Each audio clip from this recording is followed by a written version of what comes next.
I'm going to take you back a little bit. The year is 1922.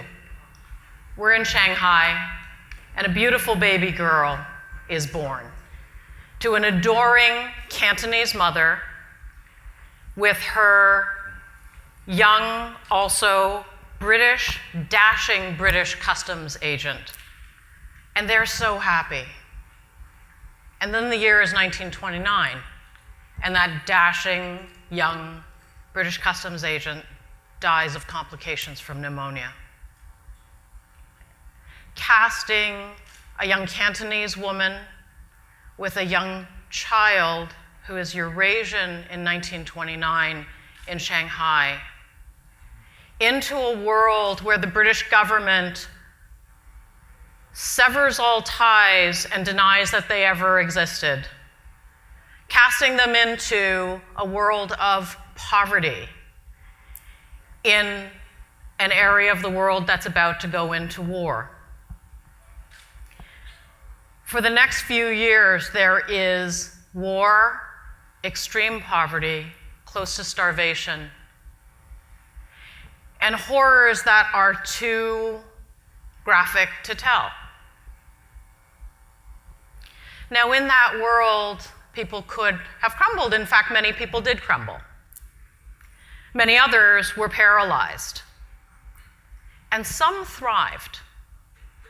And as you've guessed it, this is my mother and my grandmother. And my mom, at the age of 12, quit her schooling, whatever little schooling she was getting, and she worked wrapping candies in a factory to help her mother put food on the table. And it was not easy as a Eurasian kid, as you can imagine. My grandmother worked 4 menial jobs simultaneously, again, to just put some food on the table, maybe save a couple silver dollars a year. My mother, when she was a young adult, decided, I don't think this is right. I'm going to take our meager savings and I'm going to go get a business degree. So she applied for admission into the business college, which at that time for women was Secretarial College. And she did great. She worked her fingers to the bone. She said, I typed at night until my fingers bled because I wanted to be the best secretary there was.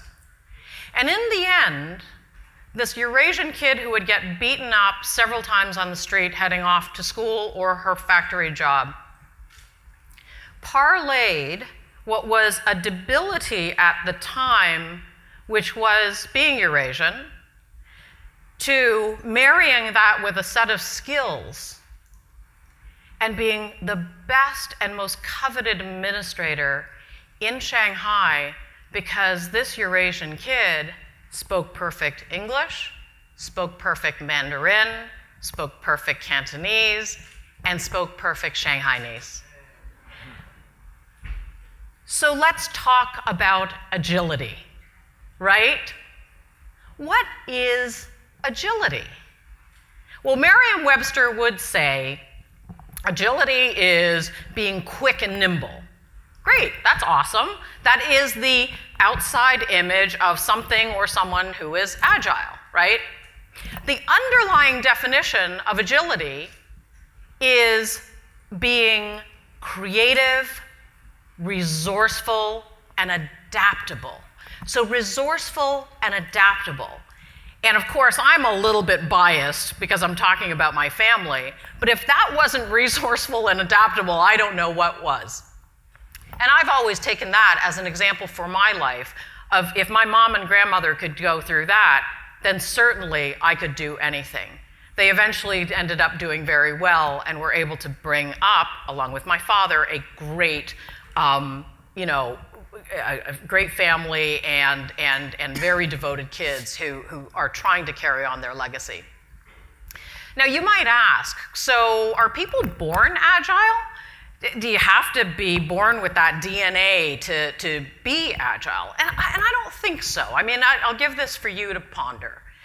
I believe that agility definitely is founded in a set of behaviors, but I think those behaviors, skills, and attitudes can actually be learned.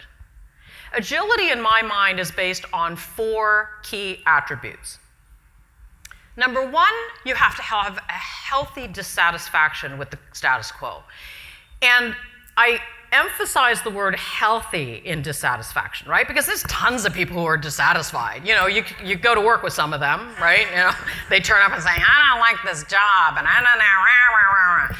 A healthy dissatisfaction is, I don't like the way it is, and I wonder if it could be any better.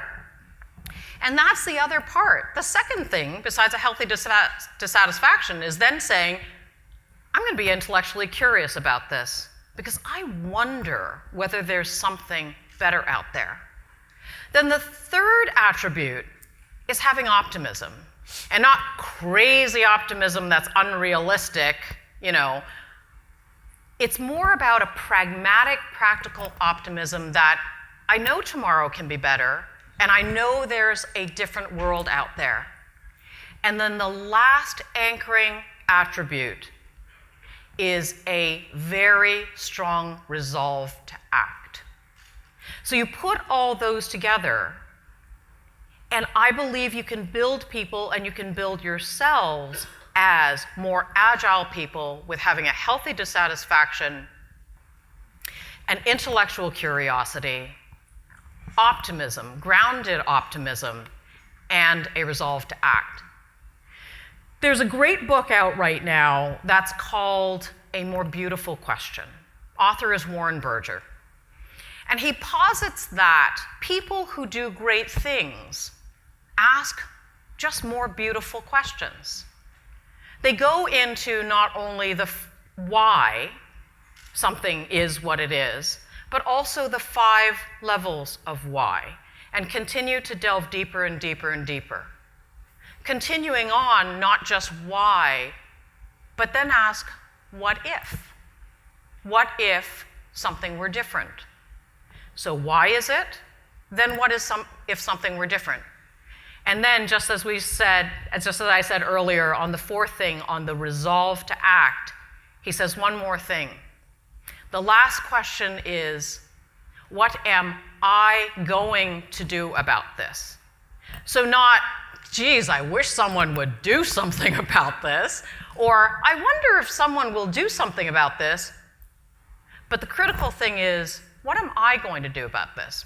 One of the examples he uses is the 3 founders of Airbnb. They didn't sit down one day and say, I think we will find an MBA-type degree-based model that's going to help us reinvent the hotel industry. Boy, that would have been boring. They said, why should you, in a strange city that you're visiting, not get a bed when I have a spare mattress? That is the beautiful question they asked. Why should you be without a bed in a new city when I have a spare mattress? And when you start to tumble through those types of beautiful questions, you suddenly see the world in a different light. You see the external factors that you can control. You see problems that seemed unsolvable that you can answer. My career is 30 years of turnarounds and transformations. I love them. I am a freaking glutton for punishment. I love them so much. But I think it is because I love to ask questions. So I'll give you an example. I took over a $1 billion business partway through my career, which included several iconic brands, V8, Prego, Pace, Swanson. And when I first got to the company, this was Campbell's, a fabulous company, many people took me aside and said, you know, these are great brands. And I said, absolutely, I know these are great brands. And the controller came to me and said, don't mess with anything. Like, oh, wow, that's... And I said, well, how have the businesses been doing? And he said, well, they haven't grown, but they generate a lot of cash, so don't mess with anything. Like, whoa, that's kind of strange to say. So, of course, what did I do? I messed with stuff, right? Because I said, you know, I swear, the demographics would say that this thing should be growing, these things should be growing. And so we went in and basically asked, why on V8, why weren't things growing? Had an extreme passion and almost obsession about what the consumer needed and wanted and what they weren't getting and how they should be talked to. And people were panicked that we were going to mess with this cash cow. In the end, what we did in a 9-month period, we asked so many good why questions, we built a strategy that doubled the size of the business. In fact, it doubled the size of the top line, and it more than doubled the bottom line in a short 3 years. And people said, oh my gosh, how on earth did you do that? Well, it wasn't some magic sauce. It was just about asking those more beautiful questions. And you can remain agile because you ask those type of questions. And other examples, I took over the North American food service business as president, and it was right as the government was calling the Great Recession of 2007 to 2009. And what we sat there and asked ourselves was a couple of things. Why let a good crisis go to waste? Why is the balance of power in the hands further down the value chain than up with us as manufacturers? We reinvented the entire business model, and in the recession, doubled the profitability of that business. So the seemingly impossible can actually be done if you ask those questions that other people pass by with just the intellectual curiosity and the healthy dissatisfaction. Why do I say that, and why do I think it's important to Asians? I know this is stereotypical, and I'll get arguments from many people afterwards, but isn't our stereotype that we're good and we're compliant, right? We're obedient, we follow the rules, and we memorize everything really well. That's awesome.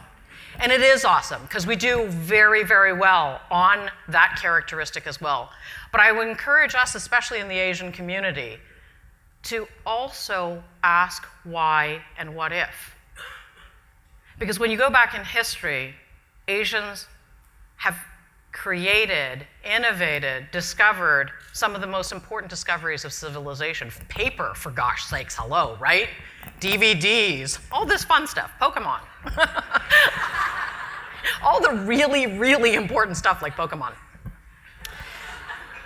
But we have, and so why wouldn't we dive into our inherited greatness and go beyond the acceptance of what we have?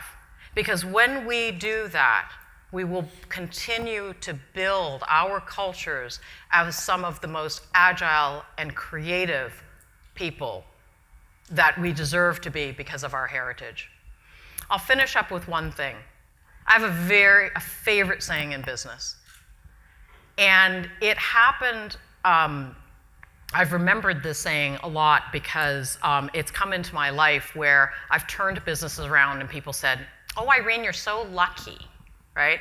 And my mom ended up owning 2 mansions in Taiwan, and they said, oh, you're so lucky. And my favorite saying, because of all that's happened in our family's lives and what we've built from hard work and sweat, is that there is a definition of luck, and that definition is preparation plus opportunity. Luck is preparation plus opportunity. And it's funny, the harder that you work, the luckier you get, right? And I would say that I'll take it one more step in terms of the topic of today, which is agility.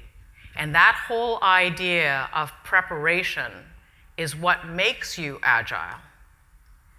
Because all of the opportunities in this world are swirling around us at all times.